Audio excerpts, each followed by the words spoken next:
In life, just as the concept of winners exists, there must always be losers. But did you know the same principle applies in the world of horology? Just as there are grail watches adored by everyone who knows a thing or two about luxury watches, there are also plenty of unsung heroes. Underrated luxury watches are way under the radar, despite being fine pieces of mechanical wonders all on their own. Without further ado, here are some of the most underrated watches from the top Swiss brands that can't seem to get above everyone's nose. Starting off today, we have the Omega Seamaster 300 coaxial master chronometer.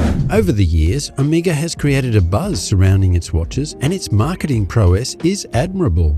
Whenever you hear the name Omega, what's the first thing that comes to your mind? Was it space exploration and Speedmaster chronographs? Omega takes great pride in being on the wrists of men who dared to go where no one had ever been before. But did you know you'd have to look at the other pinnacle of exploration to find the longest running timepiece in the vast catalogue of Omega? We're talking about the Seamaster, of course. In 1957, Omega released the Seamaster 300 with 200 meters of water resistance. But with a revamp in 2018, it was sensationally upgraded to an in-house master chronometer certified movement. However, given the theme of today's video, the Seamaster 300 line is a bit of a sleeper hit in the watch community. But how exactly do the watch specs stack up? At its very core, the Seamaster 300 comes in 42mm of stainless steel.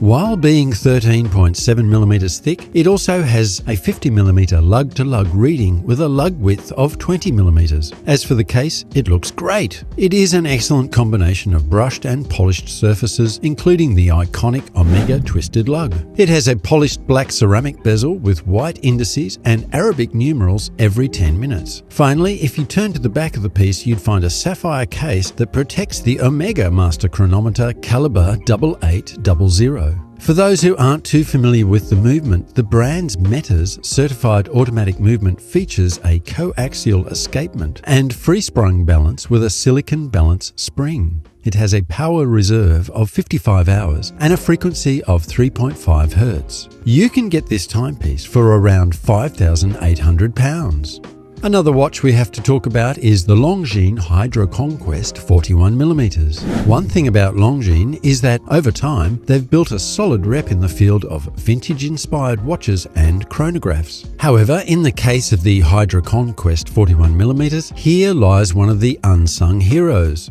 First launched in 2007, the model got a total revision in 2018 with some upgraded material, a strong mechanical credential, and a more simplified design in comparison. One thing to note about the case is that if you own the original Hydro Conquest, the one on the updated version is nearly identical, except for the size, of course. The newer Hydro Conquest is 41mm wide with a lug-to-lug of 50mm. While such readings may feel too big for quite a considerable amount of potential buyers, there's more than meets the eye. You see, the watch's casing was built so that the case back hardly extends beyond the case itself. Also, given how it only has a thickness of around 11.9mm, the watch always sits quite nicely on the wrist. That being said, don't take this to imply that it feels smaller. That's completely far from the case. While the watch is big, the slim lines make it much more comfortable on the wrist. One of the things so many buyers look out for in a timepiece is its movement. The two-tone Hydro Conquest comes with a self-winding L888 caliber with an improved power reserve of 72 hours and beats at 25,200 vibrations per hour.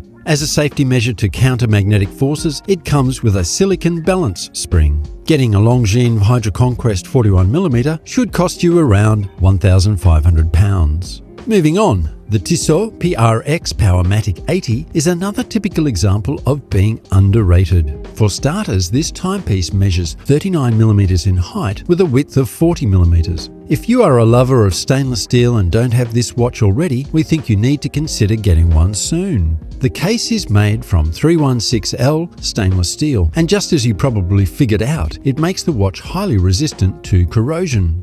Thankfully, with just around a thickness of 10.9mm, the watch doesn't feel oversized, despite its broad and tall profile.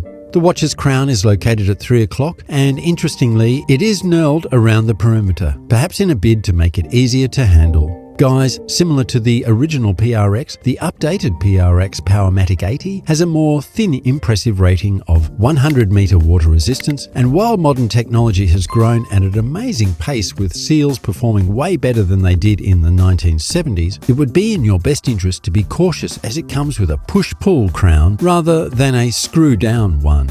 Did you know the dial comes in different colours? There's a blue dial version, a green, white, black, and a striking gold version that also comes with an 18-karat gold bezel. Alas, in all of the aforementioned versions, bar the gold one, the jewel surface has a textured finish with raised squares in similar patterns to the Audemars Piguet Royal Oak. One of the most attractive features of the PRX Powermatic 80 is its movement. Based on the famous ETA 2824-2 movement, the watch's engine is the Powermatic 80.111 made by Tissot. As the Powermatic 80 moniker suggests, the watch has an incredible power reserve of 80 hours, thanks to its beat rate of 3 Hz. With a less than £600 asking price, wouldn't you say it's a steal?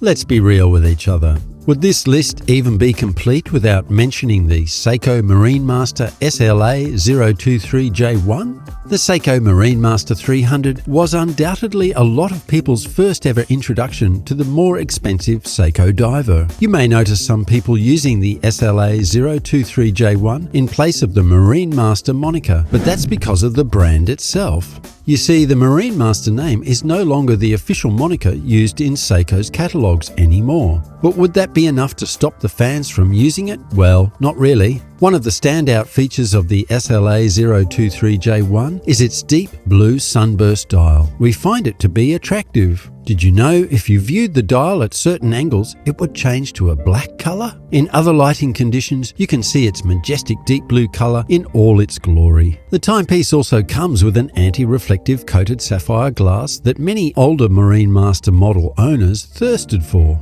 For the size of the watch case, it comes with a diameter of 44.3mm and a thickness of 15.4mm. While many potential buyers may be a bit unamused by the size readings, you should know that because of its great weight distribution and low centre of gravity, the watch feels much smaller, like a 42mm diver. The Seiko Marine Master SLA 023J1 comes with a super reliable 8L35B automatic movement that can guarantee its user a power reserve of around 50 hours. Did you know that the 8L35B comes with 26 jewels? Another thing we'd like to add is that the black case of the M300 isn't physically removable. Many believe the 8L35B has a lot of similarities to the Grand Seiko 9S55 automatic movement, but while that's true, the major difference is that the latter is calibrated. However, the 8L35B still dishes out reliable accuracy and ruggedness, two important ingredients that you need for a diver's watch. Coupled with a water resistance of 300 meters, wouldn't you say a price tag of £2,800 is adequate for such a watch? The Patek Philippe Calatrava reference 6119G001 is what we call an audacious watch. Not audacious in the sense that it looks strange or that it has some odd components. We're giving it this title because of its bohemian trend. As at the point of release, in terms of mechanical watchmaking, automatic calibers were the default, and as a matter of fact, you'd be hard-pressed to find a lot of new manually wound watches in the market, except for some high complication models. With that in mind, given how the market niche is all about automatic engines, a lot of watch manufacturers follow suit. Then came Patek Philippe, ignoring the rules of the game by dropping some references housing a brand new hand-wound movement. The reference 6119 is a typical Patek Philippe watch. It comes with a modern aesthetic that leans on classical designs, with the most popular being the reference 3319, the signature Calatrava of the 1980s and 1990s. With a case size of 39mm, the 6619 is one of the biggest Calatravas to grace the scenes of horology. But it's also really slim. It has a thickness of around 8mm. With that in mind, it feels super slim and elegant whenever you put it on the wrist. Did you know the reference 6119 comes in 2 versions? While the white gold version looks elegant and fashioned with a modern aesthetic, the rose gold version looks much more classic. It's just like an old school dress watch. One of the star attractions of the watch is the new movement, the caliber 30255 PS, which guarantees a power reserve of 65 hours, which greatly improves upon the 44 hours on the previous caliber 215 PS. Also, it has a frequency of 4 Hz, or 28,800 beats per hour. All in all, the 6119 is a comfortable timepiece, and its lightweight makes it easily recommendable to anyone. The Clou de Paris bezel and 3D hands also make it more impressionable, especially when compared to the models that came before it. For a daily watch from a high-end brand like Patek Philippe, what do you think about its price tag of £28,900?